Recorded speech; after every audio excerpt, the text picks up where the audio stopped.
আলাইকুম, welcome to our channel মিষ্টি পাখি মোমো ফ্যামিলি।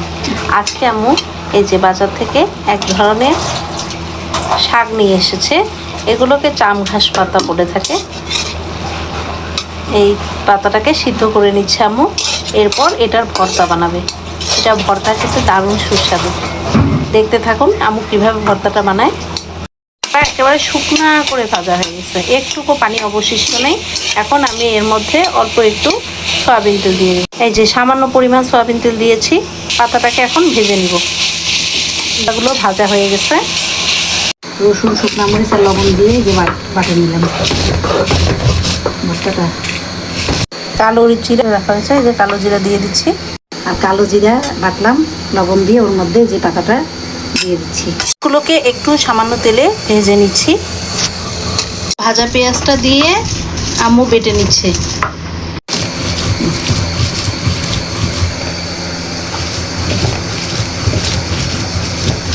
এই যে সরিষার তেলটা দিয়ে দিলাম।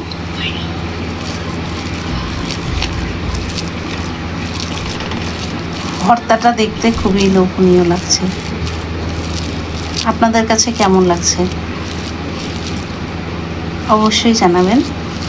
গরম হয়ে গেছে, এখন এর মধ্যে আমি পেঁয়াজগুলো দিয়ে দিব। পেঁয়াজ হয়ে গেছে, এই যে রসুন দিয়ে দিব। রসুনটাকে একটু ভেজে নিব। এখন এর মধ্যে কাঁচামরিচ দিয়ে দিব।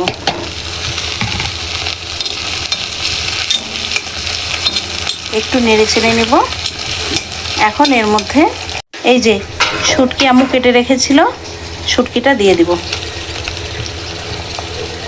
লবণ দিয়ে লবণ,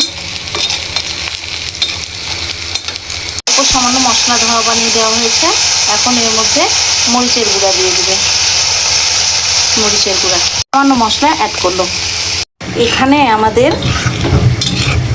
কাঁঠালের বিচি প্রায় হয়ে এসেছে। পানি চলে এসছে একেবারে, মনে হচ্ছে এখনই খেয়ে নিই। কি সুন্দর একটা কালার এসেছে। এটা বাটা মশলার গুণ। রান্নাগুলো ভালো লাগলে আমাদের চ্যানেলটিকে সাবস্ক্রাইব করবেন। এটাকে অনেক জায়গায় অনেক নাম বলে, আমরা চাম ঘাস বলি। আমরা এটার পাতা দিয়ে ভর্তা আপনারা দেখবেন, ভর্তা করব। আর এটা ডাঁটা দিয়ে কাঁঠালের বিচি শুটকি দিয়ে এটা ভাজি বানাবো। এটা আপনারা দেখতে থাকুন। এটা এক ধরনের কচু। হ্যাঁ, এটা কচুর মতো, এটা চিনে, অনেকেই চিনে। এই যে আমরা যে গ্রেভিটা বানিয়েছিলাম কাঁঠালের বিচি দিয়ে, সেটার মধ্যে আম্মু জাম ঘাসের ডাঁটাগুলো দিয়ে দিচ্ছে।